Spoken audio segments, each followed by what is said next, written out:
हाँ बच्चों, तो आप सभी का दोबारा हम स्वागत करते हैं और ईश्वर से प्रार्थना है कि आपके अंदर पॉजिटिव एनर्जी बनी रहे पूरे सेशन के दौरान। मेरा कहना बहुत जरूरी है क्योंकि मुझे पता है कि अभी आप फुल एनर्जी से भरे हुए हैं, एनर्जाइज्ड हैं।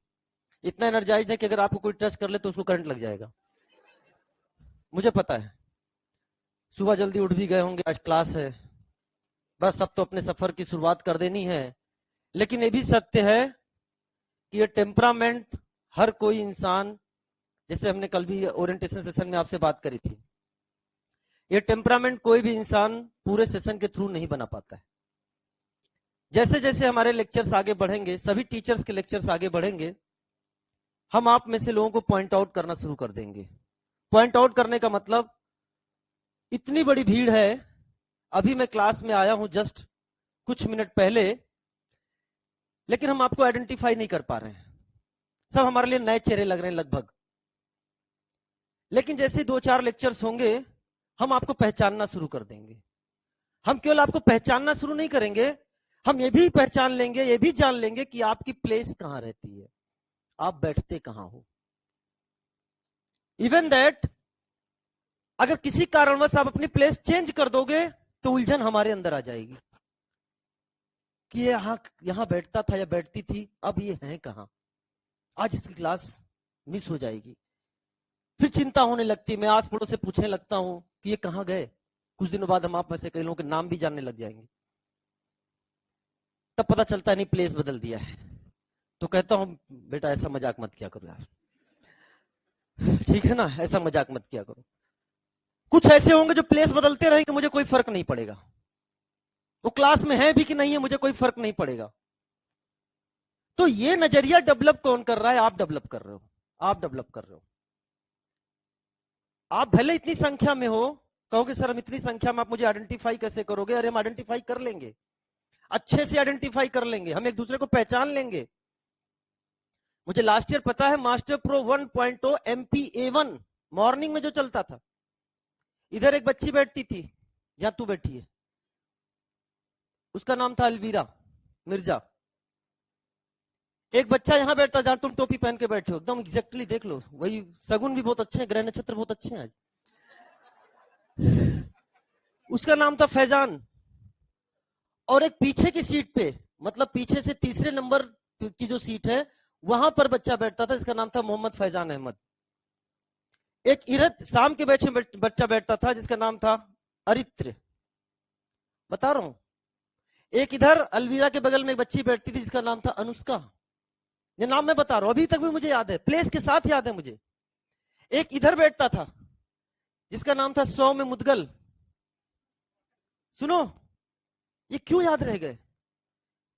अकॉर्डिंग टू एक्सपेक्टेड स्कोर 517 से 701 पर यहां पर बैठी अलवीरा मिर्जा के नंबर है 701। जिधर टोपी पहन के बच्चा बैठा हुआ है वहां फैजान, उसके 700 नंबर आए। और जिधर पीछे की मैंने आपको बताया उसकी जर्नी 333। ये बेटा ये दोबारा रिपीट नहीं होगा क्लास में, याद रखना, ठीक है ना।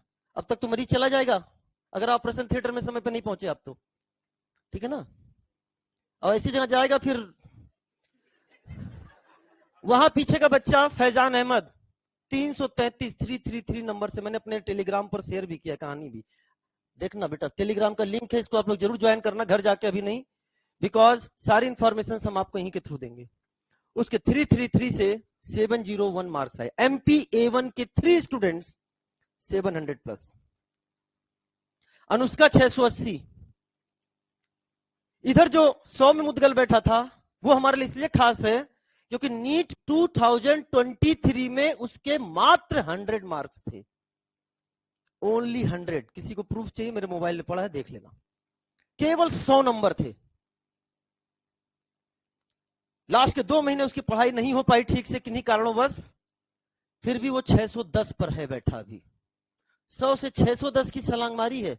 आप में से पता नहीं कितने स्टूडेंट्स होंगे जो अभी 300-400 के आसपास भी होंगे, लेकिन अपने को लो फील कर रहे होंगे।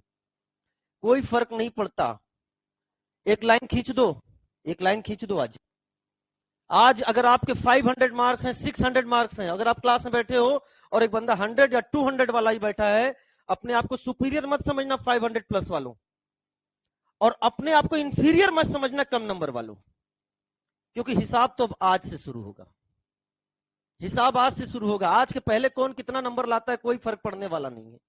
लेकिन हाँ, ये मैं कह सकता हूं ईमानदारी के साथ, देखा है मैंने, नंबर ऑफ एग्जाम्पल्स है हमारे पास, और हम पूरी जर्नी में कहीं ना कहीं समय मिलेगा तो ऐसे एग्जाम्पल से आपको प्रेरित भी करते रहेंगे। जिनको कहा जाता था कि ये डॉक्टर बनने लायक नहीं है, आज वो अच्छे मेडिकल कॉलेज में है, अच्छे मेडिकल कॉलेज में है, किंग जॉर्ज मेडिकल कॉलेज में है, एम्स दिल्ली में है, या फिर डिफरेंट अच्छे अच्छे इंस्टीट्यूट में पढ़ रहे हैं। तो इससे कोई फर्क नहीं पड़ता। हाँ, जो मैंने कल बात आपसे कही थी, डॉक्टर बनने के लिए डी और आर को कमाना पड़ता है, that is discipline and regularity. आज जाके अपने घर पर दीवार पर डॉक्टर का फुल फॉर्म लिख लेना, और नीचे एक लाइन और लिख लेना कि अगर इससे डेविएट हुए तो उसके जिम्मेदार आप हो, फिर हम कुछ नहीं कर सकते। समझ में आया आपको? अभी कुछ दिन देर बाद में ना कुछ बच्चे ऐसे भी होने वाले हैं, हम तो पढ़ लेंगे, आज क्लास में जाने की जरूरत नहीं है, आएंगे, देखना आप ही लोग के बीच में आएंगे, चिंता वाली बात नहीं, मुझे पता है ना। तो ये भी मैं ईमानदारी से बता रहा हूं, ऐसे जो बच्चे पिछले साल थे ऐसा कर रहे थे, वो सब इस साल वापस से रिपीट कर रहे हैं, वो सब इस साल रिपीट कर रहे हैं। और जिन्होंने शुरू से लेकर लास्ट तक, जैसे कल सर ने बताया था, डॉक्टर परवेज खान सर ने, जो शुरू से लेकर लास्ट तक, या डॉक्टर आशीष गुप्ता सर ने बताया, डॉक्टर परवेज खान सर ने बताया, सबने बताया, जो लगे रहे अंत तक, चाहे सामने कोई सा भी टॉपिक चल रहा हो, वो रियली में आज 650 प्लस पर अपने आप को देख रहे हैं। तो बस फर्क यही है, थोड़े देर का सुख, कैसा सुख, दोस्ती कर ली यहाँ के, चलो चलो बाहर चलते हैं, चाय पीने चलते हैं, घूमने चलते हैं, बगल में सिटी मॉल है, मैं बता रहा हूं, बगल में, यू मे गो, जा सकते हो आप। लेकिन याद रखना, सिटी मॉल का दरवाजा अगर आपने यहाँ पे खोल लिया ना, तो मेडिकल कॉलेज का दरवाजा बंद हो जाएगा। और अगर अभी आपने सिटी मॉल का दरवाजा नहीं देखा ना, तो मेडिकल कॉलेज पर आपका नाम लिखा हुआ है कि आओ नेक्स्ट सेशन में आपका स्वागत है, ये याद रखना, ठीक है। अभी साल भर की तपस्या करनी है आपको, जीवन बहुत बड़ा है, 5.5 साल लगभग मेडिकल कॉलेज में रहना, पीजी करना, जीवन बहुत बड़ा है। अब ये 1 साल है, ये ऊपर वाला कह रहा है, ये तुम्हारी डेस्टिनी कह रही है, 1 साल केवल तुम हमको डेडिकेट कर दो, पूरा जीवन तुम्हारा मैं सुखमय बना दूंगा, खुशी वाला बना दूंगा। और अगर 1 साल में तुमने मस्ती कर ली, तो याद रखना, देख रहा हूं बहुत सारे बच्चे, मतलब मोर देन 100 मैसेज डेली आ रहे हैं, सर प्लीज सर, रिपीट कर रहा हूं। एक बच्चे का केस है, मतलब बहुत बुरा लगा, मुझे बहुत बुरा लगता है, क्योंकि मैं ऐसे बैकग्राउंड से आया हूं जहां हैसियत नहीं थी मेरे फैमिली को अच्छी एजुकेशन देने की। क्लास 12 कर लिया, और क्लास 12 करने के बाद मेरे पिताजी ने बीए का फॉर्म लाके मेरे सामने रख दिया। बीए जानते हो ना, बैचलर ऑफ आर्ट्स, और वो भी ऐसे सब्जेक्ट, कहता था तुझे ये हिस्ट्री पढ़नी है, इतिहास, हिंदी मीडियम से थे हम, 12 तक हिंदी मीडियम से, तुझे इतिहास पढ़ना है, हिंदी पढ़ना, यही सब पढ़ना है, इंग्लिश भी तेरे बस की बात नहीं है, तू बस पास हो जा किसी तरीके से, कहीं क्लर्क बन जाएगा, गवर्नमेंट जॉब पा जाएगा, आने वाली फैमिली को संभाल लेगा, इससे ज्यादा खुशी नहीं चाहिए, ठीक है ना। लेकिन मैं बहुत एम्बिशियस था, महत्वाकांक्षी था, अपने फ्रेंड्स को देखा, कोई कहीं जा रहा है, कोई कहीं जा रहा है प्रिपरेशन के लिए, तो मेरे कभी मन में इच्छा है कि नहीं मैं भी तैयारी करूंगा, लेकिन घर की स्थिति इतनी अच्छी नहीं थी कि वो कहीं भेज सके, पिताजी ने साफ मना कर दिया, नहीं। लेकिन मुझे पता है कि बालहट के सामने मां का हृदय पसीज जाता है, तो मैंने भी खाना पीना होना बंद कर दिया, मुझे तो जाना है। मैंने भी कहीं नाम सुन लिया था, कोटा कहीं तैयारी होती है, उस समय दिमाग नया नया कोटा आया था, बहुत बहुत मतलब मैंने जिद करी, तब पिताजी ने, चलो ठीक है, बाप भले ऊपर से कठोर रहता है, लेकिन उसका भी दिल जो है ना माँ की तरह ही नरम होता है, ठीक है ना। वो कहता नहीं, एक्सप्रेस नहीं करता है, लेकिन वो भावनाओं को समझता है। गया, अपने दोस्तों से वो पैसे वैसे लेके आए, पैसे का अरेंजमेंट किया। अब मुझे याद है, अवध एक्सप्रेस चलती गोरखपुर से कोटा, मैं गोरखपुर के पास सिद्धार्थनगर डिस्ट्रिक्ट का रहने वाला इंसान हूं और 11th-12th मैंने गोरखपुर से करी है। तो 450 वेटिंग, स्लीपर क्लास, पहली बार स्लीपर में चढ़ा था उस दिन, पहली बार। मैं तो जनरल से सफर करता था। 450 वेटिंग, जगह कहीं नहीं, खचाखच बच्चों से भरा हुआ है, सब भरा हुआ है। वो जो गैलरी होती है ना, जो वाश बेसिन है, रात में वहां पे पेपर बिछा के सोया था, लेकिन बड़ा मजा आ रहा था। टूटा जा रहा हूं, अपने सपनों को पहचान देने जा रहा हूं। साल भर यहां रहा। दोस्तों, मैं आपको बताना चाहता हूं, मुझे अपने कमरे से और अपनी कोचिंग के बीच के रास्ते के अलावा साल भर कोई दूसरा रास्ता दिखा नहीं। मैं पढ़ने में बहुत अच्छा नहीं था। मेरे केमिस्ट्री में 56 मार्क्स आए थे out of 100 in UP board. लेकिन मुझे यह भी पता था कि मैं इंडिया के बेहतरीन टीचर से पढ़ रहा हूं। अगर आज नहीं सीखा तो बीए का फॉर्म मेरा इंतजार कर रहा है, ये भी मुझे पता है। और मेरे घर की ये हिम्मत नहीं है कि वो मुझे दूसरा चांस दे सके। मेहनत करी, बहुत मेहनत करी, और मैं अपने फैमिली का पहला आईआईटीएन बना। आईआईटी बीएचयू से मेरा बीटेक है और मेरा वहीं से एमटेक है। मेरा छोटा भाई वो भी कोटा आना चाह रहा था, नहीं आ पाया, क्योंकि अब तो एकदम स्थिति नहीं थी आने की। वो नहीं आ पाया, उसका भी सपना था। यहां एक ही इंस्टीट्यूट हुआ करता था, है भी मेडिकल के लिए, ठीक है ना, लेकिन वो नहीं पढ़ पाया। हाँ, गाइड किया, लेकिन ऐसा नहीं कि वो उसने अपनी डेस्टिनी नहीं बनाई। 93 रैंक के साथ वो सेलेक्ट हुआ और किंग जॉर्ज मेडिकल यूनिवर्सिटी से उसने एमबीबीएस किया और वहीं से उसने सर्जन भी कंप्लीट कर लिया।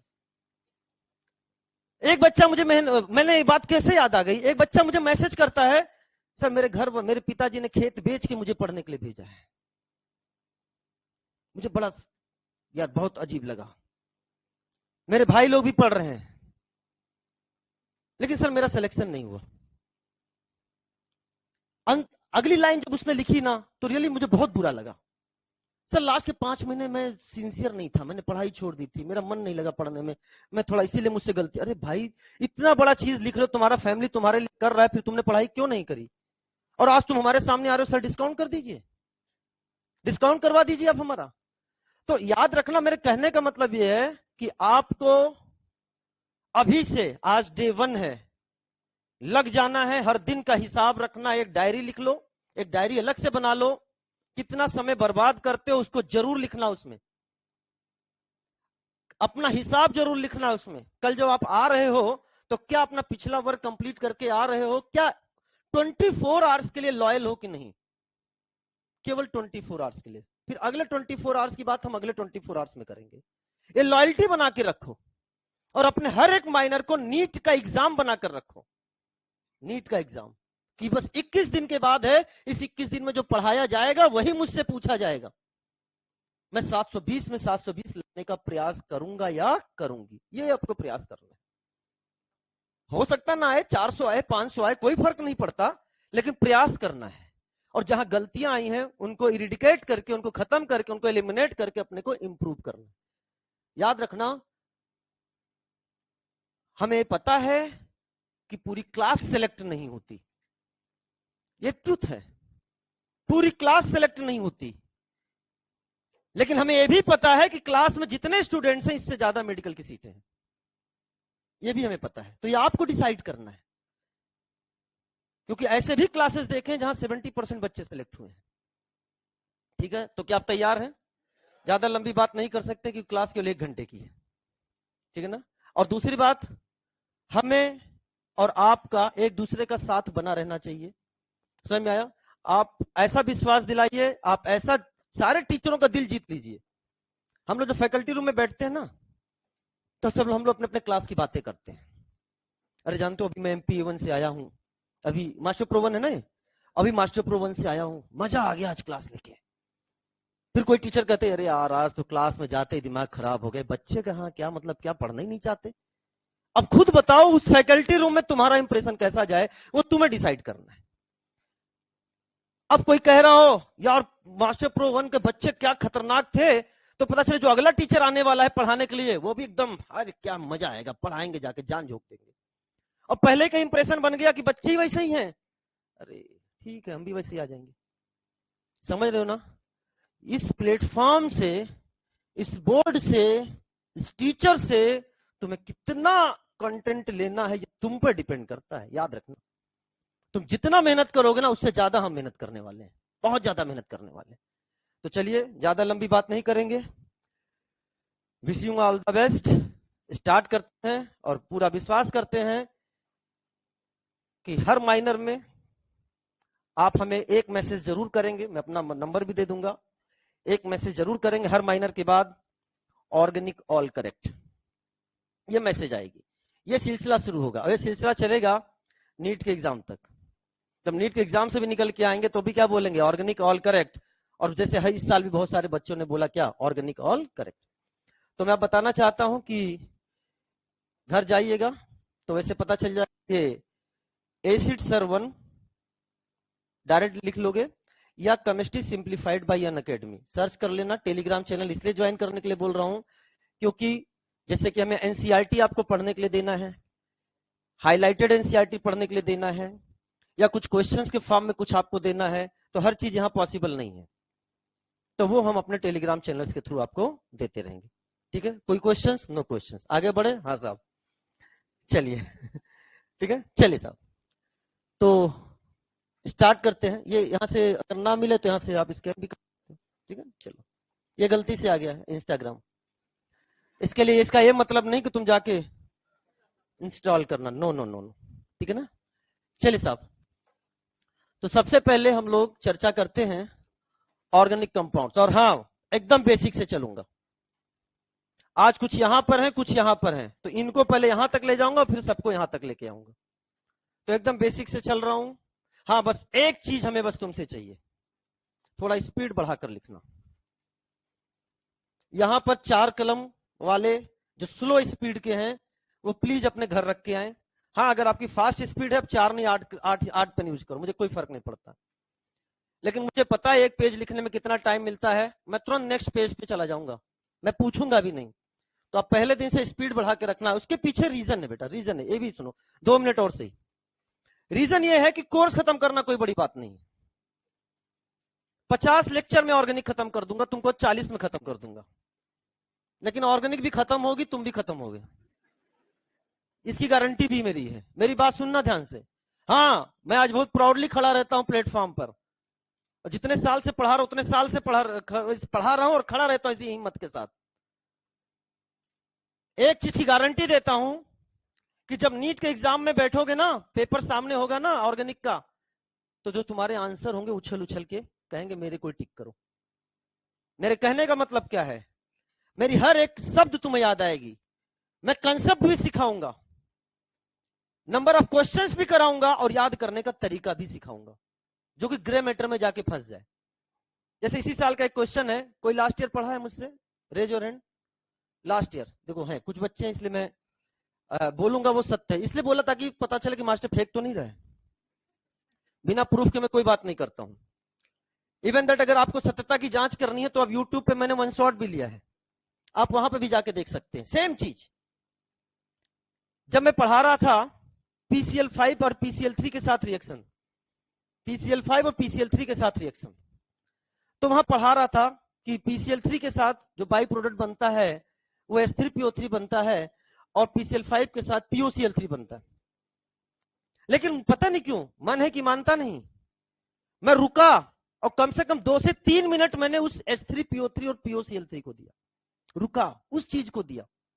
जनरली बता दिया जाता है कि RX बन रहा है, SN2 है, बाई प्रोडक्ट पर ध्यान नहीं, लेकिन मैं रुका, जाके देखना ऑनलाइन वीडियो पड़ा हुआ है, और मैंने याद करने का 2 तरीका बताया, बेटा याद कर लो, PCl3 है तो 3 में 3 नहीं तो POCl3, ये शब्द बोले थे मैंने। कई बच्चे जब एग्जाम से डायरेक्ट आए तुरंत उन्होंने मुझे मैसेज किया। या फिर दूसरा तरीका बताया था कि याद करने का ये भी तरीका है बेटा ग्रे मैटर में डालने के लिए, कि जहां पर 1 3 दिख रहा है प्रोडक्ट में 1 प्लस हो जाएगा, मतलब PCl3 में 1 3 है तो आंसर 2 3 वाला होगा, वो कौन है? H3PO3। PCl5 में कोई भी 3 नहीं है तो आंसर +1 1 3 वाला होगा, POCl3। या 3 में 3 3 नहीं तो POCl3। क्वेश्चन आ गया ना इस बार। तो बच्चों ने कहा कि देखते ही टिक कर दिया। सबसे पहले तो सलवीना ने मुझे बताया, जिसे 701 ना, सब मजा आ गया।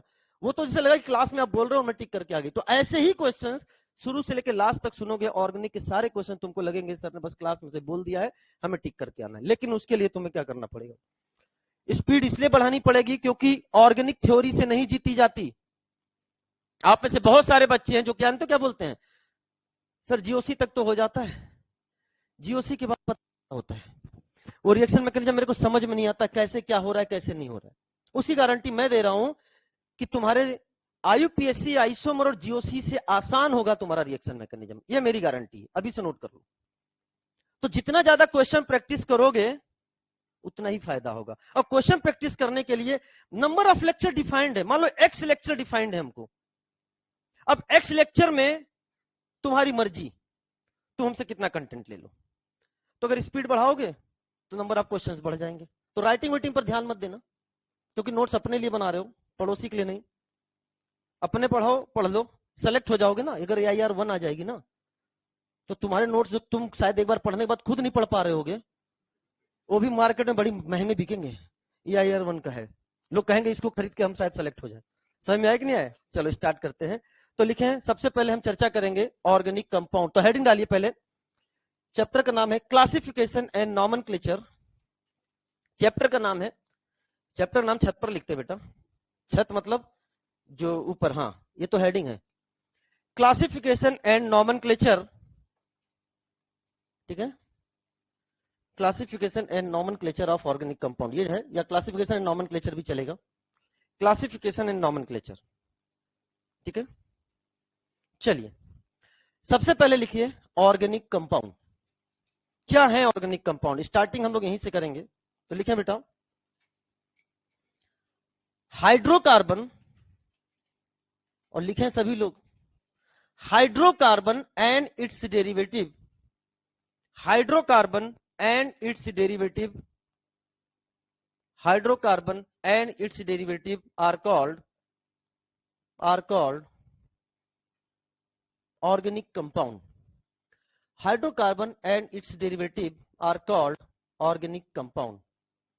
Organic compound. सुनो बेटा ध्यान से, अगर आपसे क्वेश्चन किया जाए कि ऑर्गेनिक कंपाउंड क्या है, ऑर्गेनिक कंपाउंड क्या है, तो बेटा ऐसे बनाएंगे आप नीचे। तो आपको यह बताना चाहता हूं कि ऑर्गेनिक कंपाउंड का मतलब होता है हाइड्रोकार्बन एंड इट्स डेरिवेटिव। तो हाइड्रोकार्बन का मतलब क्या हो गया, नाम ही चल रहा हाइड्रो एंड कार्बन, तो नाम हो गया, ये हो गया हाइड्रोकार्बन, हाइड्रोकार्बन हो गया।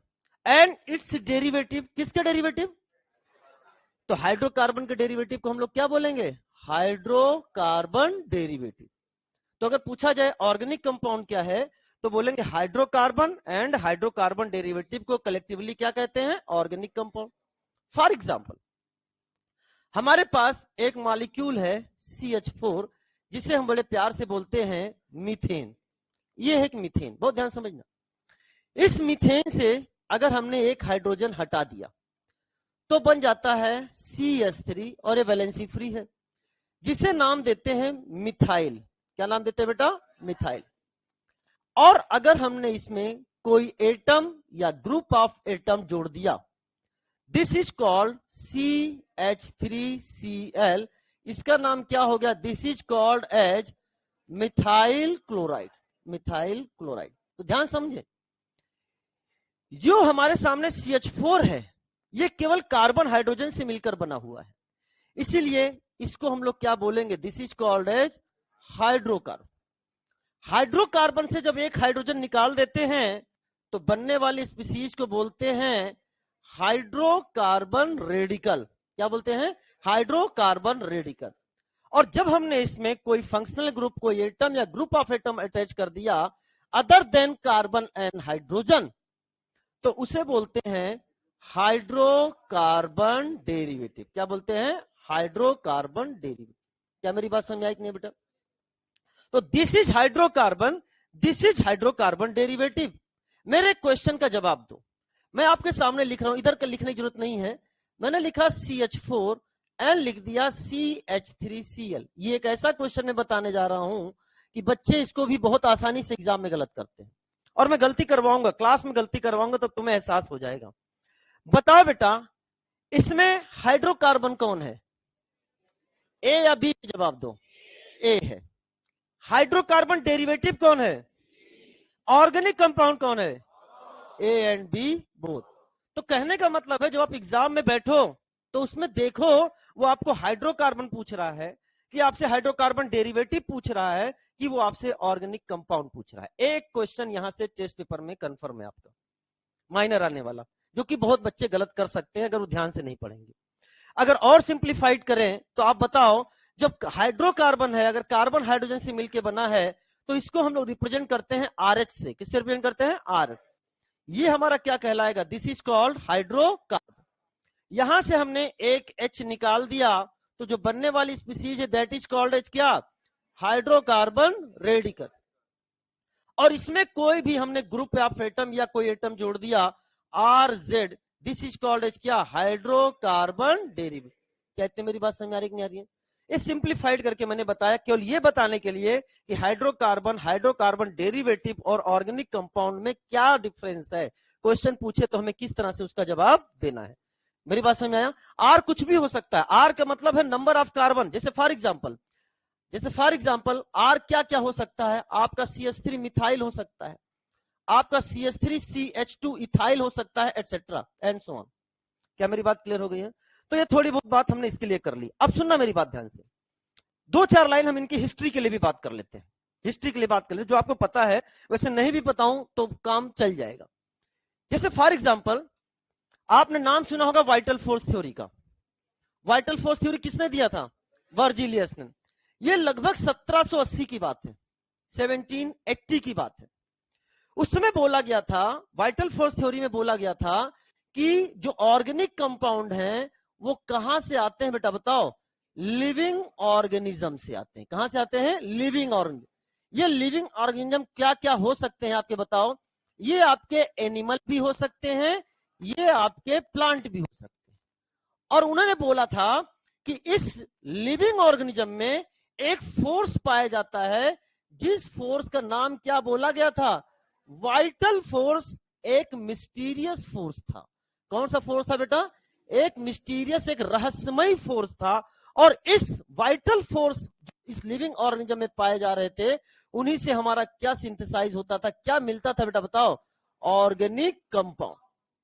और जो इनऑर्गेनिक कंपाउंड्स थे वो हमारे मिनरल से मिलते थे। ये किनका कहना था? वर्जिलियस का। इन्हीं का एक स्टूडेंट था, इन्हीं का एक स्टूडेंट था। नाम क्या था बेटा? बताओ। एफ वोलर, यानी फ्रेडरिक वोलर। और ये लगभग बात है 1828 की बात है, 1828 की बात है। इन्होंने क्या किया? First organic compound synthesize in lab by inorganic compound, and that compound is known as inorganic compound. क्या था वो? अमोनियम साइनेट। क्वेश्चन को देखो मैं क्या कह रहा हूं। अब यही क्वेश्चन है, कई बच्चा सीधे वोलर देख के सीधे यूरिया टिक करके आएगा। क्वेश्चन क्या? ध्यान सुनना। यानी अपन बोल सकते हैं इन्होंने फर्स्ट ऑर्गेनिक कंपाउंड, लिखते रहना बेटा, synthesized in lab by inorganic compound, by inorganic compound called as, क्या है नाम उसका? अमोनियम साइनेट। अमोनियम साइनाइड नहीं बेटा, साइनेट, अमोनियम साइनेट। ये सब आप जानते हो इसलिए मैं ज्यादा समय नहीं लूंगा। NH4CNO, this is called as ammonium cyanate. ये है हमारा अमोनियम साइनेट। और इस मॉलिक्यूल को जब हमने हीट किया तो इसमें हुआ रीअरेंजमेंट। और रीअरेंजमेंट करने के लिए क्या बना? बोलो। NH2CO NH2, NAS2 CO NAS2। हाँ, नाचना नहीं रे। This is called urea, this is called as urea. यानी जब ये कौन सा कंपाउंड था? ये कैसा कंपाउंड था बेटा? This is inorganic compound. ये था हमारा इनऑर्गेनिक कंपाउंड। और इससे किसका फॉर्मेशन हो गया बेटा? बोलो। ये हमारा ऑर्गेनिक कंपाउंड। तो ये हमारा पहला organic compound synthesize in lab हुआ। और जब ये एक्टिविटी हो गई तो बहुत सारे साइंटिस्ट आए, और बहुत सारे साइंटिस्ट आके उन्होंने अलग अलग तरह के कंपाउंड्स को सिंथेसाइज करना लैब में शुरू कर दिया। ठीक है, इसको नोट करो। ये तो साथ साथ नोट कर सकते हो, क्यों? यही मैं नीचे लिख दे रहा हूं, अगला पेज ना ले जाते हुए आप नोट कर लेना। इसके बाद आए आपके कोल्बे, बोलबे, कोल्बे। कोल्बे ने एसिटिक एसिड सिंथेसाइज किया और ये लगभग बात है 1845 की।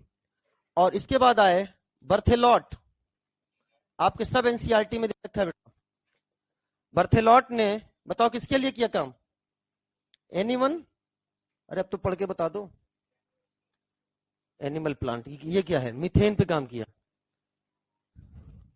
ठीक है ना। और ये लगभग बात है 1856 की। तो ये एनसीईआरटी में कुछ डेटास दे रखे हैं, इनको आपको पता होना चाहिए।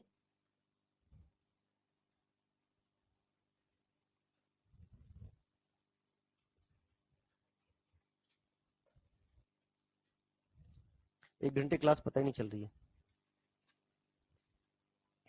इसके बाद किसी क्लास है? ये लास्ट क्लास है क्या? 3 ही क्लास है? नहीं मतलब इसके बाद किसी क्लास नहीं ना? ठीक, तो 5-10 मिनट मतलब हम एक्स्ट्रा क्लास ले सकते हैं आगे, कोई दिक्कत नहीं। नो मत करना। अच्छा 5-10 मिनट से ज्यादा? Thank you. भूत भूत से घड़ा भरता है बेटा, याद रखना।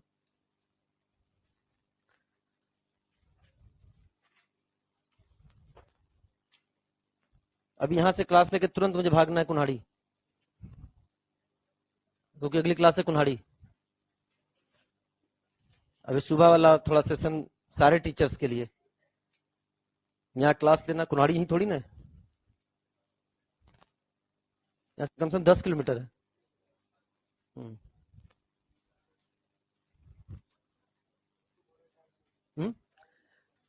नहीं कार है तो उसका मतलब तो ऐसा थोड़ी ना बेटा, उसमें ट्रैफिक भी होता है, आना भी है जाना भी है, समझा करो। अब आप ये नहीं समझ रहे हो कि इस चक्कर में जो टीचर का जो 1.5 घंटे का बीच में गैप मिलता है ना, मॉर्निंग और इवनिंग के सेशन का, वो 1.5 घंटे का गैप खत्म हो गया उसका। वो खाली वो कार में ही गैप, कार में ही घूमता रहे ना। ठीक है, बढ़े यहाँ बेटा आगे। चलो, तो ये सारी चीजें आपको पता होनी चाहिए। Kolbe, acetic acid and Berthelot methane. कभी कभी ऐसा हो सकता है कि वो मैच द फॉलोइंग दे सकता है, ठीक है ना। यूरिया के आगे लिख देगा वोलर, एसिटिक एसिड के आगे कोल्बे और मीथेन के आगे बर्थेलॉट, ऐसे लिख देगा। तो ऐसे भी क्वेश्चंस बन सकते हैं, कोई भरोसा नहीं है, नीट है, होश नहीं रहता लेने के बाद।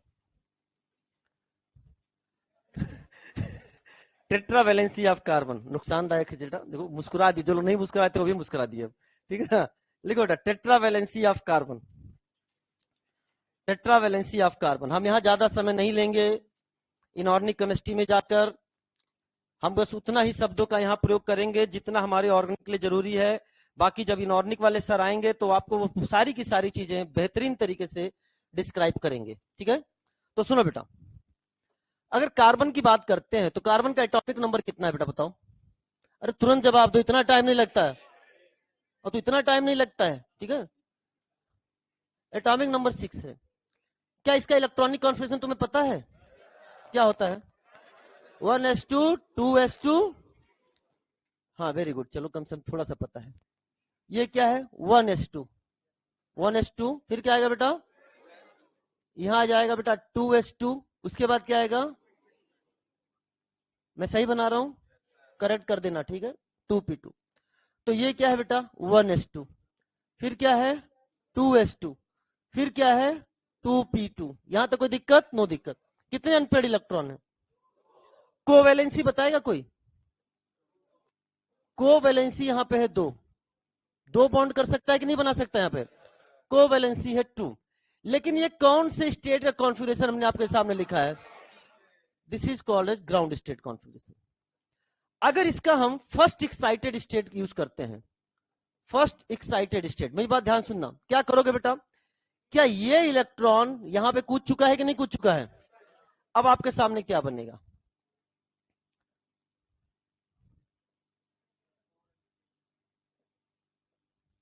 बताओ, ये तो क्या है? This is the 1s2। This ये क्या हो जाएगा बेटा? This is the 2s1।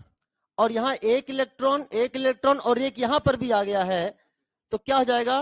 2p3 कितने अनपेड इलेक्ट्रॉन है? कोवैलेंसी बताओ। कोवैलेंसी हो गई 4। यानी जो कार्बन बॉन्ड बनाता है ना वो फर्स्ट एक्साइटेड स्टेट में बनाता है। टोटल कितने बॉन्ड बनाता है? 4। तो ये बताने का मकसद केवल इतना है, ज्यादा नहीं मैं इस पर चर्चा करूंगा, कि जब भी कार्बन आए तो उसकी 4 वैलेंसी सेटिस्फाइड करने के बारे में आपको क्या करना है? सोचना है। 4 वैलेंसी आ जाए। अगर कहीं पे भी मान लो उसकी वैलेंसी अनसेटिस्फाइड है, जैसे अपन बॉन्ड लाइन नोटेशन बनाएंगे, तो वहां पर आपको क्या एज्यूम कर लेना है? हाइड्रोजन। अभी उसकी चर्चा करेंगे। यहां तो कोई दिक्कत? नो दिक्कत। अब सुनना, छोटी छोटी चीजें।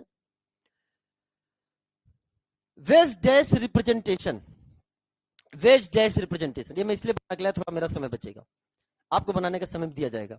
वेज डैश रिप्रेजेंटेशन, और ये हम आपके सामने रिप्रेजेंट कर रहे हैं, दैट इज 3D रिप्रेजेंटेशन। माना जो हम मॉलिक्यूल चूज करने जा रहे हैं, माना वो कौन सा मॉलिक्यूल है बेटा? बोलो। मीथेन। अगर हमने मीथेन लिया तो बताओ यहां पर क्या होगा? हाइड्रोजन, यहां पर भी हाइड्रोजन, यहां पर भी हाइड्रोजन, और यहां पर भी हाइड्रोजन। बहुत ध्यान समझना, stop writing and listen carefully.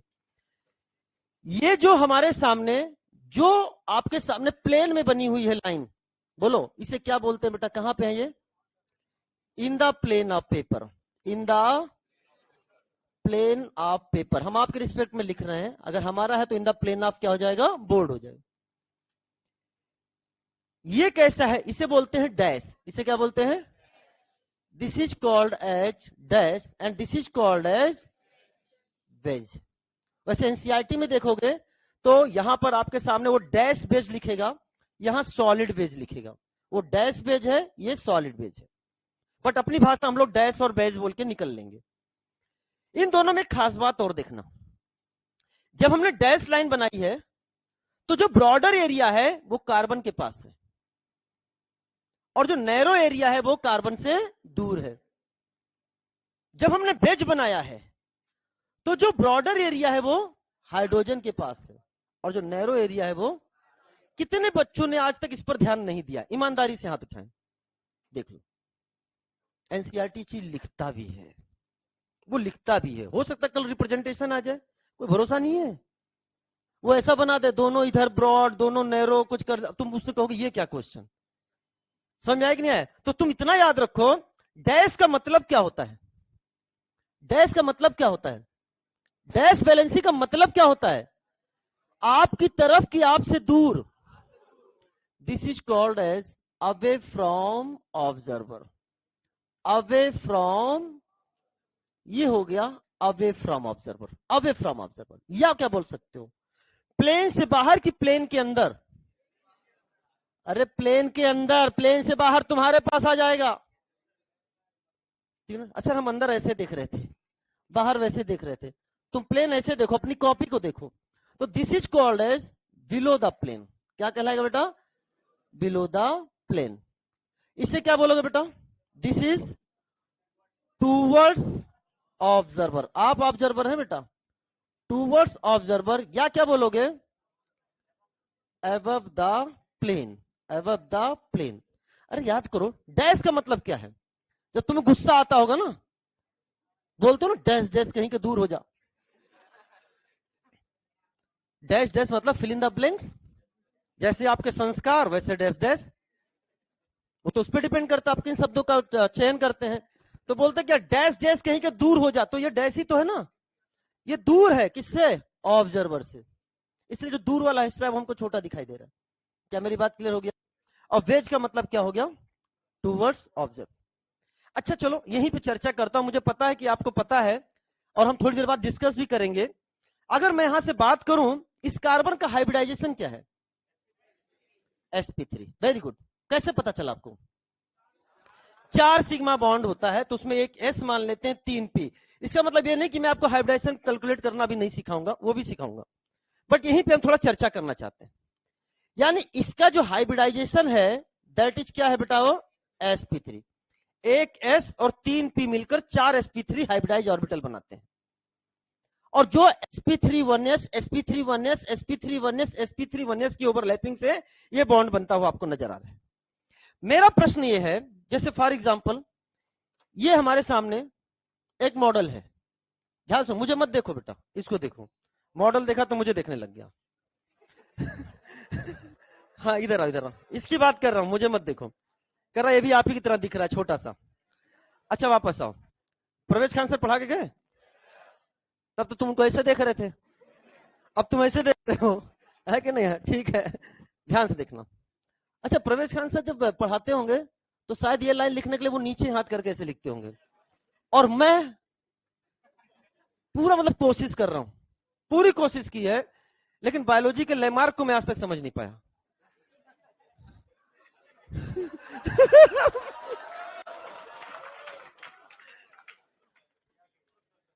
5000 साल से प्रयास कर रहा हूं, उम्र मेरी 5000 साल, आज सुन लो, और वेट 25 ग्राम। हाँ ये अपना चलेगा, मतलब सुन, लेकिन आज में भी उतना ही हो यार, कम से कम दोनों हाथ राइट हैंडेड हूं, एक हाथ तो बड़ा हो जाना चाहिए था। चलो आ जाओ, ठीक है, तो वो नहीं है बेटा, लैमार्क मार्क वाला सिस्टम यहाँ नहीं चल रहा है। हाँ इसमें जो सिस्टम चल रहा है वो चल रहा है, जानते हो कौन सा? सर्वाइवल ऑफ द फिटेस्ट, ठीक है ना? आ जाओ, यही आप में भी लगेगा, जो फिट होगा अपने वर्क के लिए वही मेडिकल कॉलेज के लिए सर्वाइव करेगा, ठीक है? सर्वाइव मतलब सेलेक्ट। तो कहने का मतलब ये है, ध्यान समझना, जैसे ये मैंने चारों अलग अलग कर दिए हैं, ये मैं CH4 को रिप्रेजेंट नहीं कर रहा हूँ, general sp3 hybridized atom carbon को रिप्रेजेंट कर रहा हूं। तो अब क्या समझ सकते हो, ऐसे समझना बेटा, ये दिख रहा पीछे वालों, ध्यान सुनना, ये मेरा हाथ एक प्लेन है, ये एक प्लेन है, तो ये जो लाइन आपको नजर आ रही है, ये लाइन इसको रिप्रेजेंट कर रही है, जो अपने एक लाइन खींची है प्लेन में। ग्रीन वाला आपकी तरफ है, वेज है, और व्हाइट वाला आपसे दूर है, डैश, ठीक है? अब मेरा प्रश्न, ग्रीन वाला क्या है? -1। पहले पूछना चाहिए था किसके रिस्पेक्ट में, बहुत इंपॉर्टेंट होता रेफरेंस का जानना। मैं अब आपसे ये बोलने वाला था कि ग्रीन वाला मेरे रिस्पेक्ट में क्या है, लेकिन आपके रिस्पेक्ट में क्या है? समझ में आया? इन सबका ध्यान रखना, शब्दों को पूरा सुनना, हो सकता है क्वेश्चन पेपर में थोड़ा सा चेंज आ जाए। तो ये एक प्लेन में हो गया, कौन सा? रेड एंड येलो वाला। ये तुम्हारी तरफ है तो कैसा है? वेज। ये तुमसे दूर है व्हाइट वाला, तो क्या हो गया? डैश। क्या मेरी बात क्लियर हो रही सबको?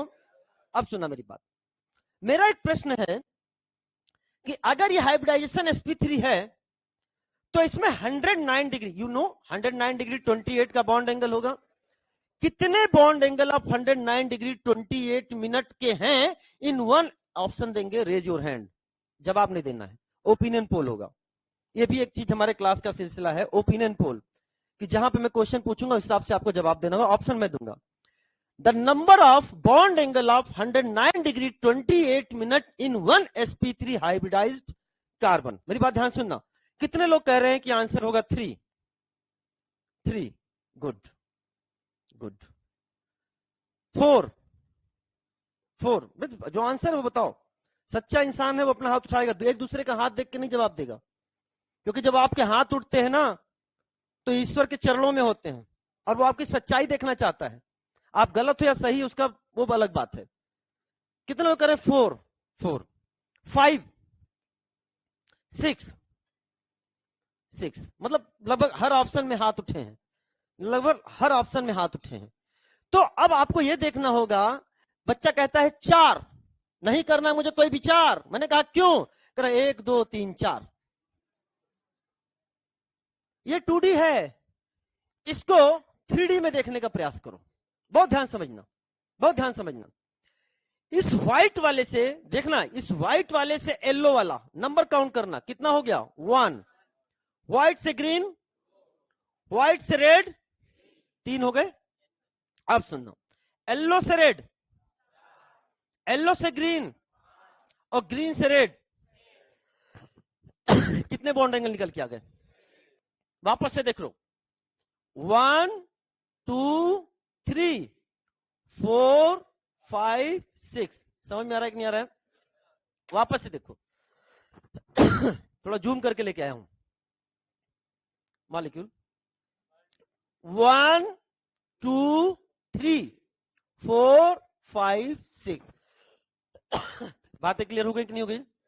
यानी कि टोटल बॉन्ड एंगल ऑफ, मैं यहां पे लिखना चाहूंगा, नेक्स्ट पेज ले लूं, यहां लिख लेता हूं। लिखो साथ में, the number of bond angle of 109 degree 28 minute in one sp3 hybridised carbon. Answer कितना लिख दूं बेटा? 6। चलो एक क्वेश्चन और पूछता हूं। क्वेश्चन ये है, हमारे पास एक मॉलिक्यूल है CH3 आपको बताना है इसमें 109 डिग्री 28 मिनट के कितने बॉन्ड एंगल होंगे। जवाब दो। आंसर है 12। Very good. कैसे पता चला? क्या ये दो सेगमेंट आपको नजर आ रहे हैं? कितने सेगमेंट नजर आ रहे हैं? 2। और एक sp3 से कितना होता है? तो इससे भी कितना होगा? तो टोटल कितना हो गया? आंसर कितना होगा? This is the 12। ठीक है, बना लीजिए।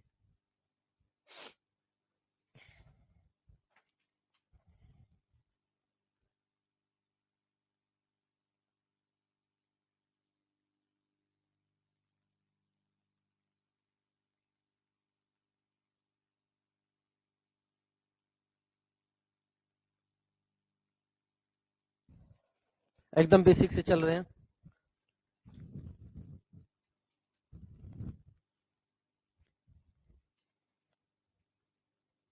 मैं चाहता तो सीधे टॉपिक आज डाल सकता था क्या, IUPAC नोमेनक्लेचर, लेकिन मुझे पता है पहले आप बहुत कुछ नहीं जानते हो। अभी आपको रियलाइज आज ही हो जाएगा क्या क्या नहीं जानते हो। यहां तक हो गया बेटा? चलो हेडिंग डालिए, सिग्मा बॉन्ड कैलकुलेशन। बेहतरीन टॉपिक, सिग्मा बॉन्ड कैलकुलेशन। बेटा मैं जानबूझ के आपको बताना चाहता हूं कि जैसे क्वेश्चन लिखा हुआ है ना, बोलो है ना, या फिर अगले पेज पे देखो भी ये भी क्वेश्चन लिखा हुआ है। क्वेश्चन वाला पार्ट मैं घर से खुद करके आता हूं ताकि मेरे लिखने का टाइम बचे। आप लिखो उसको, ताकि हम जितनी देर में हम लिखेंगे ना उतनी देर में अगर हम घर से लिख के लाएंगे तो 2-4 क्वेश्चन ज्यादा करा पाएंगे आपको। सिग्मा बॉन्ड कैलकुलेशन बहुत ध्यान समझना बेटा, सुनो। जैसे for example, stop writing. Question आ गया आइसो ऑक्टेन। इसे आइसो ऑक्टेन क्यों बोलते हैं इसकी चर्चा भी बाद में होगी, क्यों आइसो ऑक्टेन, क्या कोई एक्सेप्शन है या फिर क्या है, सारी चर्चा बाद में करेंगे। मान लो एग्जाम में आ गया इस मॉलिक्यूल में कितने सिग्मा बॉन्ड है, तो बच्चा क्या करेगा? बहुत आसान है, कहेगा सर ऐसे क्वेश्चंस क्लास में मत पढ़ाई करिए, टाइम वेस्ट मत करिए हमारा। बहुत आसान होता है, हम काउंट कर लेंगे। अरे तुम एग्जाम में काउंट तो करोगे ही, लेकिन फिर रिकाउंट भी करोगे। काउंट के साथ रिकाउंट करोगे। हमारे किसी भी ऑर्गेनिक केमिस्ट्री में किसी क्वेश्चन में तुम्हें री में नहीं ले जाना चाहूंगा। पहला ऑप्शन फाइनल ऑप्शन, ध्यान समझना। तो कहने का मतलब है कि अपना नीट का एग्जाम, अब डॉक्टर बनने जा रहे हो, नीट का exam is the game of speed and accuracy. याद रखना, आपको 3 घंटे 20 मिनट का समय दिया गया था। अगर आपको आधे घंटे का समय और मिल गया होता तो आपके शायद जो नंबर आ रहे हैं उससे आप 50-60 नंबर और ज्यादा हो रहे होते। मेरी बात ध्यान समझना। या रिजल्ट आने के बाद जितने 720 में 720 आने वाले हैं मान लो, या 715 आने वाले हैं, उनमें भी 50-100 नंबर और बढ़ गए होते अगर आधे घंटे का समय और दे दिया गया होता। मेरी बात ध्यान सुना। लेकिन नीट कहता है, नीट और आईआईटी में डिफरेंस है। आईआईटी में कहता है पूरा पेपर मत करो, समय लो करो, 50% पे भी तुम्हारा सिलेक्शन हो जाएगा। लेकिन नीट में 50% भैया 50, सर मजाक मत करो, यहां तो 90% भी कोई पूछ नहीं रहा है। मेरी बात ध्यान समझना। यानी कहने का मतलब है नीट में तुम तभी सेफ स्कोर माने जा रहे हो जब आपके 620 625 से ऊपर नंबर आ रहे हैं। ऊपर नंबर आ रहे हैं 620 25 30 वाले भी बेचारे डर के बैठे हैं, क्या होगा इस बार, बहुत लोग नंबर लेके आए हैं, कट ऑफ का क्या होगा कुछ नहीं पता। स्पीड एंड एक्यूरेसी, पेशेंट तुम्हारे सामने है और तुम बहुत अच्छे डॉक्टर हो, मान लो पेशेंट आ गया,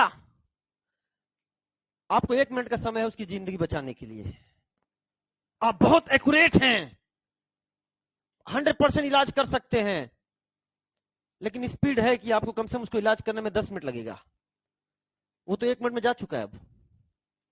यानी एक्यूरेसी आपकी है लेकिन स्पीड नहीं है, इस चक्कर में आपने उसको खो दिया। नीट का एग्जाम गया, आपके पास स्पीड बहुत तेज है, मरीज आए लेकिन आप तुरंत पकड़ के एकदम खोलने खालने लग गए, लेकिन एक्यूरेसी नहीं है, एक्यूरेसी नहीं है। पता चले काटना आर्टरी था, काट वेन दी है, जल्दीबाजी में कंफ्यूज, सारी तो ऐसी ही करी थी। तो आपके पास एक्यूरेसी नहीं है, स्पीड है, तब भी वो साफ। तो बच्चा वही सिलेक्ट होगा जिसके पास स्पीड भी हो और एक्यूरेसी भी हो, क्योंकि 1 मिनट के अंदर तुम्हें एक लिविंग ऑर्गेनिज्म को, एक लिविंग मशीन को देखना है, नॉन लिविंग मशीन को नहीं, इंजीनियर नहीं कि पुल आज बना दिया, अगला पार्ट तो हम 1 महीने बाद स्टार्ट कर देंगे। बेटा यहाँ ऐसा कुछ नहीं होता, ऑन द स्पॉट होता है। मुझे याद है जब मैं बीएचयू में था, पढ़ रहा था, तो मैं अपने फ्रेंड को लेके, उसका एक्सीडेंट हो गया था, यहाँ पे उसको टांके लगवाना था, तो मैं लेके गया IMS बीएचयू में। रियली कर रहा हूं, मतलब ऐसे, मतलब मन से एकदम सैल्यूट आ रहा था डॉक्टर के लिए। देख रहा था ना, हम IITian थे, लेकिन लग रहा था 100 IITian भी बराबरी नहीं कर सकते डॉक्टर का।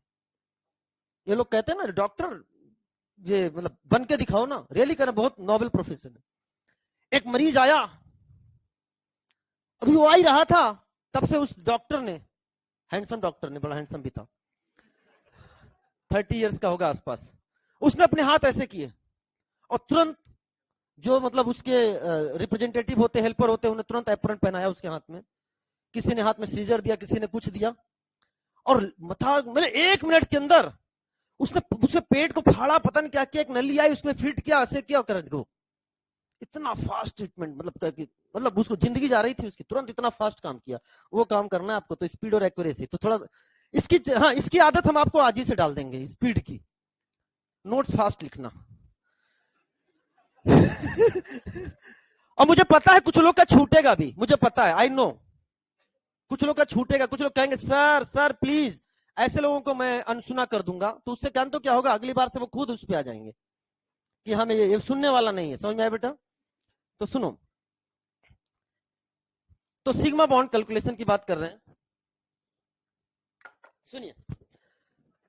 तो सिग्मा बॉन्ड इक्वल टू कैसे हम निकालेंगे, number of atom in compound plus number of ring -1। बहुत ध्यान समझना, पहला तरीका आपने सब काउंट कर लिया।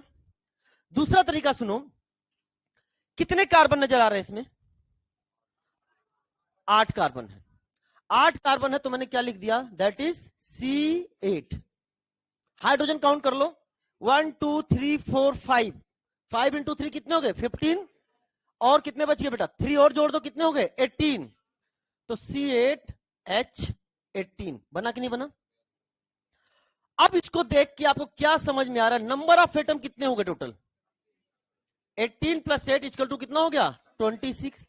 कोई रिंग नजर आ रहा है इसमें, तो आपने लिया +0 एंड माइनस, टोटल कितना हो गया, आपने काउंट कितने किए, एक भी नहीं। आपने काउंट कितने किए, क्या इसमें रिकाउंटिंग का कोई जरूरत है? एक बच्चा तो ऐसे जवाब देगा, सुनो स्मार्टनेस की एक मतलब, वो सोचो, कहेगा सर ये तो एल्केन है। हमने कहा तो क्या कहना चाहते हो, सर हाइड्रोजन क्यों काउंट किया आपने? क्यों सर, CnH2n+2, अगर 8 कार्बन है तो हाइड्रोजन अपने आप कितना होने वाला है, 18 होने वाला है। और अपने दिमाग में उसने सोच लिया 18 + 8 26 + 0 - 1 = 25। बिना पेन के आंसर आ रहा है कि नहीं आ रहा है? आपको कुछ भी यहाँ काउंट करने की जरूरत नहीं है। अभी मैंने नाम इसको है, इसको आप लिख लेना, बाकी अच्छा बाद में करेंगे। एग्जाम में क्वेश्चन पूछूंगा तो मैं ऐसे पूछूंगा, the number of sigma bond in isooctane, photo बनाकर नहीं दूंगा, और ये मैं आपको याद करवा दूंगा, ये मैं आपको याद करा दूंगा, अभी आपको याद नहीं करना है। अगला क्वेश्चन सुनो, पहले सुन लो।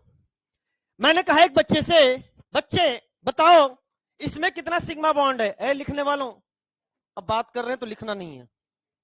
मैंने कहा इसमें कितने सिग्मा बॉन्ड है, बच्चा ऐसे सीना चौड़ा कर कहता सर इसको तो अंधा भी देख के बता देगा।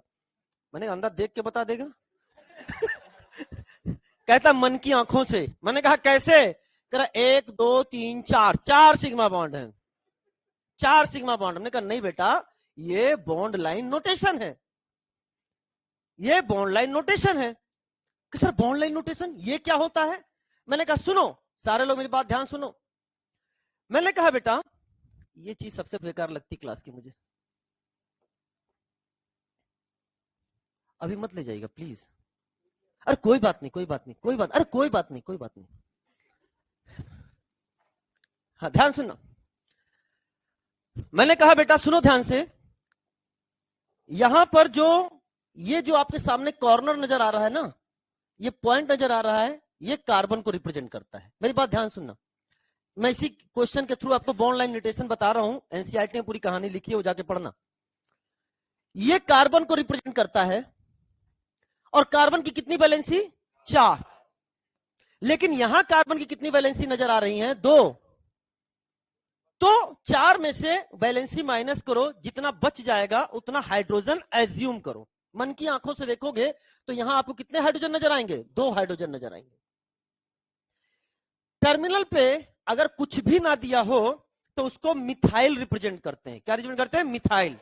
मिथाइल रिप्रेजेंट करते हैं। कुछ ना दिया हो तो मिथाइल रिप्रेजेंट करते हैं। लेकिन अगर मान लो मैंने यहां पर लिख दिया OH, OH लिख दिया, तब ये मिथाइल को रिप्रेजेंट नहीं करेगा, ये OH को ही रिप्रेजेंट करेगा। Cl लिख दूंगा तो Cl को रिप्रेजेंट करेगा। कोई दूसरा ग्रुप या आइटम लिख दूंगा, ये उसको रिप्रेजेंट करेगा। कुछ नहीं लिखेंगे तो वो मिथाइल को रिप्रेजेंट करेगा। अभी बताओ इस कंपाउंड में कितने कार्बन है? बताओ इसमें कितने कार्बन है? अभी जो दिखा हुआ कितने कार्बन है? 1 2 3 4, अभी 4 ही कार्बन है। लेकिन जैसे ही मैंने इसको इरेज कर दिया, अब वो भी कार्बन बन गया। समझ में आएगा? This is called bond line notation. Carbon और हाइड्रोजन को हम लोग रिप्रेजेंट नहीं करते हैं, लेकिन कार्बन हाइड्रोजन के अलावा कोई दूसरा एटम आ जाए तो उसको रिप्रेजेंट करते हैं। ये बॉन्ड लाइन नोटेशन है। तो अब बताओ मेरे क्वेश्चन के अकॉर्डिंग इसमें टोटल कितने कार्बन हो गए बेटा? 1 2 3 4 5। तो 5 कार्बन है, तो क्या C5 लिख दूं? तो क्या सारे हाइड्रोजन को बना बनाकर चेक करूं? क्या ये एल्केन है? जनरल फार्मूला क्या होता है?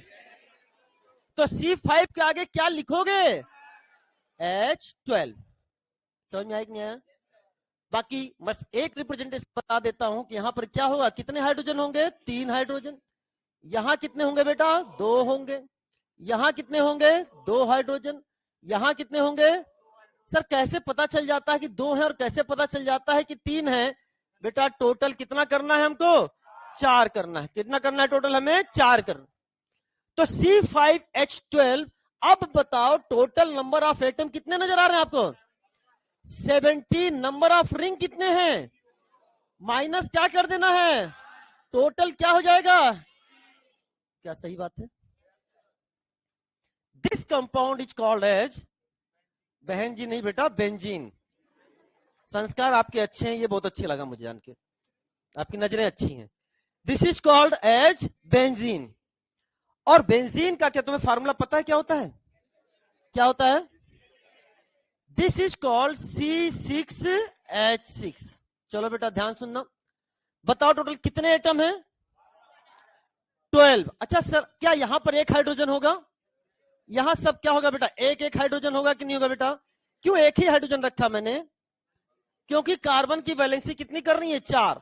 क्या ऑलरेडी यहां पर 3 नजर आ रहा है? एक क्या हो गया? 4। तो 12। लेकिन अब बताओ क्या इसमें कोई रिंग भी नजर आ रहा है क्या? कितना है? तो 12 plus minus is equal to क्या? 12 सिग्मा बॉन्ड होंगे इसमें? 12 सिग्मा बॉन्ड है। अगला कंपाउंड है, इस कंपाउंड को हम लोग बोलते हैं, this is called as naphthalene. क्या बोलते हैं बेटा? This is called as naphthalene. आओ जरा इसके हाइड्रोजन को हम लोग बैलेंस करते हैं। बताना बेटा क्या यहां पे हाइड्रोजन होगा? यहां पर भी एक, यहां पर भी एक, यहां पर भी एक, यहां पर भी एक। क्यों रे? ऑलरेडी 4 वैलेंसी नजर आ रही है, 5 मत करना। तो बेटा यहां और यहां पर हाइड्रोजन नहीं होंगे, यहां पर हाइड्रोजन है, यहां पर हाइड्रोजन है, यहां पर हाइड्रोजन है और यहां पर हाइड्रोजन। बताओ total number of carbon count करो कितने हो गए? यहां तक टोटल कितने हो गए बेटा? 6। क्या 6 हो गए कि नहीं हो गए बेटा? 1 2 3 4 5 6। 7 8 9 10, तो आप कितना लिख दोगे यहां पे? C10। और हाइड्रोजन काउंट करो कितने आ रहे हैं? 1 2 3 4, 1 2 3 4, कितना लिखोगे? 8। बताओ टोटल नंबर ऑफ एटम कितने हो गए? 18। Number of ring minus is equal to, बोलो ना, आंसर कितना हो गया? 19। क्या निकल रहा है कि नहीं अपने आप आंसर? सिग्मा बॉन्ड कहीं कैलकुलेट करो कि बिना कैलकुलेट के निकल रहा है? अगर आप मेरी बात समझ चुके हो तो एक क्वेश्चन हम इसमें और ऐड करना चाहते हैं, ध्यान सुनना। अब देखो ये स्पीड है, मैं चाहता ही खत्म कर देता, लेकिन आपका रिस्पॉन्स आया। अब आपका रिस्पॉन्स आ रहा है, इसलिए मन ने कहा कि यहीं पे क्वेश्चन एक और ऐड कर दे। समझ आया बेटा? तो ये आप पे डिपेंड करता है कि हम यहीं पे ओवर करें, किसके आगे क्वेश्चन ऐड करें। तो आइए क्वेश्चन नंबर 5। क्वेश्चन नंबर 5 जो है मैंने लिखा C2CN का होल 4, C2CN का होल 4। ध्यान सुना बेटा, अगर मैं आपसे कहूं हवा हवा में करते हैं, बताओ CN कितने हो गए? 2, 2 इंटू 4, 8 प्लस 2, अरे इतना तो बोल दो ना। CN मिलाकर 2 एटम हुए, और 2 का कितना है? होल 4 है ना, तो 2 इंटू 4 कितने हो गए? 8 और 2 कार्बन, नंबर 8 10 हो गए। 10, इसमें क्या कोई भी रिंग नहीं है, तो 10 plus minus equal to, I don't know. ध्यान सुनो, हमने कहा C, इधर देखो बेटा, C triple bond N, C triple bond N, ये है आपके सामने ट्रिपल बॉन्ड, साइनाइड है बेटा, ट्रिपल बॉन्ड होता है, आपको पता होगा। ये है हमारे सामने। अब बताओ कार्बन की वैलेंसी कितनी है? यहां पे भी कितनी है? क्या अब हो गई 4? बोलो ना। और काउंट करते हैं सिग्मा बॉन्ड। ध्यान सुनना, इसमें कितना है? 1 2 3 4 5 6 7 8 9। आ गया कि नहीं आ गया? तो आपने कितना हुआ सिग्मा बॉन्ड? आंसर कितना हो गया बेटा? 9। डायरेक्ट लिख दूं? एक क्वेश्चन और करते हैं, चलो। क्वेश्चन नंबर 6, हमारे सामने है एक मॉलिक्यूल जिसका नाम है pyridine. This is called as pyridine, and ये क्वेश्चन है नीट यूजी 2023 का क्वेश्चन है। आपको इसमें बताना है कितने सिग्मा बॉन्ड हैं, कितने पाई बॉन्ड हैं यहां पे, और कितने लोन पेयर हैं। रफ पे ट्राई करिए।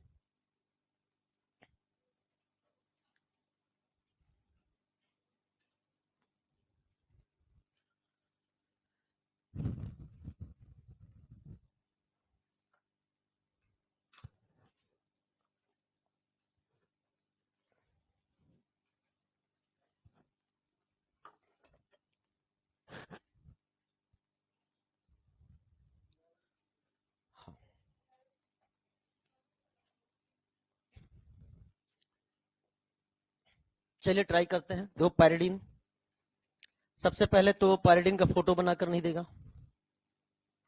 तो कोई बात नहीं, अभी जब चैप्टर कंप्लीट कर लेंगे हम लोग तो बहुत सारे मॉलिक्यूल्स के आप नाम याद हो जाएंगे आपको, ठीक है ना, वो मेरी रिस्पॉन्सिबिलिटी है। तो सुनो, सबसे पहले बताओ, यहां पर एक हाइड्रोजन होगा, सारे कार्बन जहां है वहां पर एक एक हाइड्रोजन होगा, और नाइट्रोजन की वैलेंसी कितनी होती है? 3। तो यहां पर कोई हाइड्रोजन नहीं होगा। यहां तो बात समझ आ गई? कौन है रे?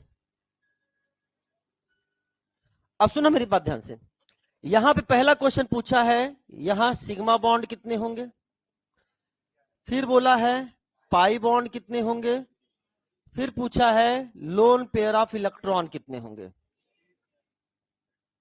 तो सिग्मा बॉन्ड की एस्पन ऐसे ही काउंट कर लेते हैं। बताओ यहां कितने? 1 2 3 4 5 6 7 8 9 10 एंड 11। 11 हो गया, ठीक है। अब बताओ पाई बॉन्ड कितने हैं इसमें? यहां पर कितने बेटा? पाई बॉन्ड 3 है। अच्छा सुनो, लोन पेयर आपको पता है ना? पक्का? कितने होते हैं नाइट्रोजन पे? पक्का एक होते हैं ना? अच्छा चलो एक ट्रिक बता देता हूं, ये ट्रिक है केवल, ट्रिक का मतलब नो लॉजिक, बहुत ध्यान सुनना। अगर आपको लोन पेयर पता करने हैं, जैसे हमने बात कर लिया कार्बन का, फिर ले लिया मैंने मान लो नाइट्रोजन का, यहां ले लिया ऑक्सीजन का, यहां ले लिया हेलोजन का, तो लोन पेयर पता करने का तरीका क्या है? इसकी, अच्छा बताओ, इसकी यूजुअल वैलेंसी कितनी है? 3। इसकी कितनी है? इसकी कितनी है? इसकी कितनी है? 4 माइनस यूजुअल वैलेंसी कर देना। क्या बोला? 4 माइनस यूजुअल वैलेंसी। बताओ यहां 4 माइनस 4 इजकल टू कितना आएगा? यहां 4 माइनस 3 इजकल टू कितना आएगा? यहां 4 माइनस 2 इजकल टू कितना आएगा? यहां 4 माइनस 1 इजकल टू कितना आएगा? This is the lone pair. This is the lone pair. तो कितना लोन पेयर ऑफ इलेक्ट्रॉन इसके पास? 1। यहां पे आ गया, this is the answer is 1। क्या मेरी बात क्लियर हो गई? चलो नोट करो जल्दी से।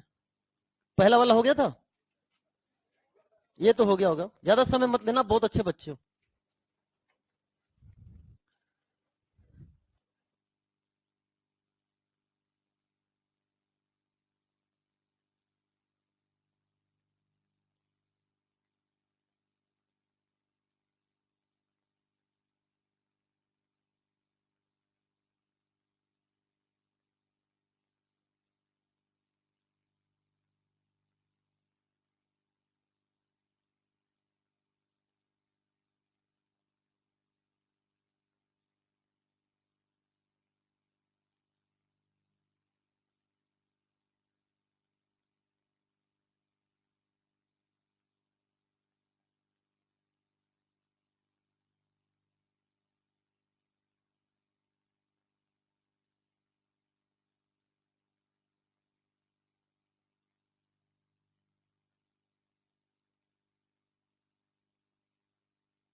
जितना हम सोच के आए इतना पढ़ा नहीं पाए, क्योंकि 1 घंटे का ही क्लास था।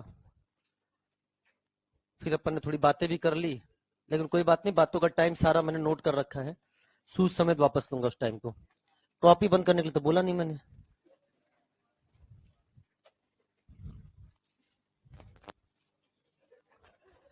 बस यही पहले दिन आदत डाल दी, ये आदत नहीं है।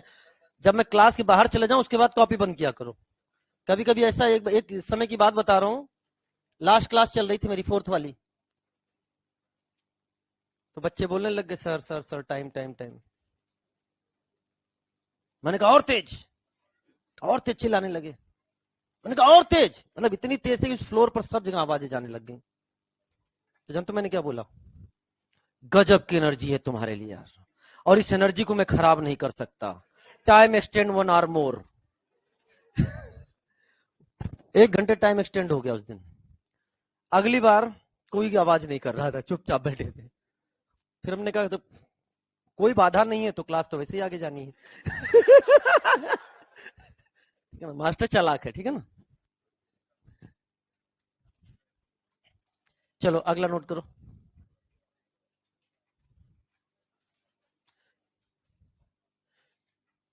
चलो इसको नोट करना भी। एक हेडिंग डालो खाली, फंक्शनल ग्रुप। हेडिंग आज लिख लो, पढ़ाएंगे कल, क्योंकि स्टार्ट करके खत्म नहीं हो पाएगा।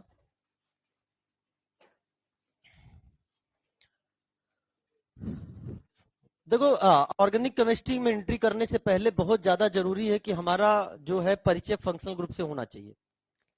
यहां पर हम आपको बहुत सारे मोर देन 20-25 फंक्शनल ग्रुप्स के लिस्ट देंगे, पढ़ाएंगे, बताएंगे, वो आपको पता होनी चाहिए।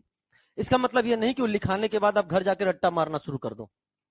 वो इसलिए है कि जब से ही तुम्हें लगे कि तुम भूल रहे हो, या तुम्हें ऐसा लगे कि सर ने ऐसा वर्ड यूज किया है, तो तुरंत जाके कॉपी में पीछे देख लेना। 10-15 बार देखोगे तो अपने आप याद हो जाएगा। ठीक है बेटा, तो लिखो पहले फंक्शनल ग्रुप क्या है। द ग्रुप और एटम, द ग्रुप और atom which are responsible for, the group or atom which are responsible for, the group or atom which are responsible for chemical reaction of organic compound, which are responsible for chemical reaction of organic compound, chemical reaction of organic compound are called functional group. Chemical reactivity या chemical reaction of organic compound, ऐसा कोई भी group या atom जो किसी भी organic compound के chemical reaction के लिए, केमिकल रिएक्टिविटी के लिए रिस्पॉन्सिबल होता है, उसे हम लोग क्या बोलते हैं? Functional group. Next point, multiple bond, multiple bond bracket में लिख लेना, मल्टीपल बॉन्ड ब्रैकेट में से लिखना, double bond oblique triple bond. Multiple bond also considered as, multiple bond also considered as functional group, multiple bond also considered as functional group। ठीक है बेटा, मतलब डबल बॉन्ड ट्रिपल बॉन्ड को भी हम लोग क्या इंक्लूड करते हैं? Functional group. तो चलो बेटा आज हम लोग यहीं तक पढ़ेंगे, क्योंकि फंक्शनल ग्रुप की स्टडी कम से कम नहीं तो 20 से 25 मिनट की है। अभी बैठे रहो। तो अभी आपको करना क्या है, मेरी बात सुनो। सबसे पहला काम है कि आप सभी लोग इसको ज्वाइन कर लें। नंबर 2, इस पर हम एनसीईआरटी भेजेंगे 1-2 लेक्चर होने के बाद। फिर आपसे कहेंगे कि आपको ये पढ़कर आना है, तो आपको उसको पढ़कर आना है। एनसीईआरटी में खुद इस पर भेजूंगा। मेरी बात क्लियर हो रही है? नंबर 3 अच्छा, मोबाइल नंबर, हाँ मोबाइल नंबर ले लें। कॉल मत करना बेटा। मैंने क्या बोला? ठीक है ना? ये मोबाइल नंबर है, नाम तो तुम्हें पता ही है। मेरा नाम है अजीत चंद्र द्विवेदी, ये लिखा बेटा। बच्चों ने स्मॉल आई लगा दिया। ये बनारस की नगरी, काशी की नगरी का देन है। जब मैं पढ़ाता था, बीटेक में था जब, तब से आप ही लोगों ने नाम दिया है, आप ही लोग पुकारते हो। ठीक है ना? तो ठीक है ना?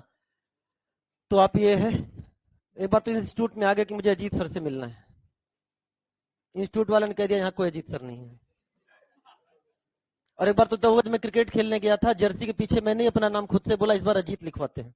अच्छा नहीं लगता खेलते हुए कोई पीछे एसिड लिखा हो। सामने वाले खेलना भी तो है, नाम से बेचारा कहीं गिर गया तो एसिड नाम पहले ही लिखा रहेगा, वहीं पे मतलब उसकी हालत खराब हो जाएगी। तो अजीत था, तब कई लोग बोलने लगे नई फैकल्टी रिक्रूट हुई है क्या। जब चेहरा देखा तो उन्हें पता चला। तो इसी नाम से जानते, इस नाम से तो जानते भी नहीं मुझे। आजकल मैं खुद लिखने लगा हूं तो लोग जान जाए। ठीक है ना? तो चलिए कल मिलते हैं, और पूरी विश्वास बेटा एनर्जी आपकी हमेशा अच्छी होनी चाहिए। ठीक है बेटा? कुछ ज्यादा नहीं पढ़ाया आज मैंने, कल इसके आगे कंटिन्यू करेंगे। बहुत सारी चीजों को हम लोग पढ़ेंगे। 1-1 घंटे का क्लास है हमारा, पर डे आधे घंटे का लॉस हो रहा है। आप नहीं समझ रहे हो? ये भी सुनो, नंबर ऑफ लेक्चर एक्स ही हैं अभी भी, समझ गए ना? फिर भी मुझे आप पर पूरा भरोसा है। Wish you all the best. मस्त रहो, जबरदस्त रहो, पढ़ाई में हमेशा बेस्ट रहो। Welcome to you all. Thank you बेटा।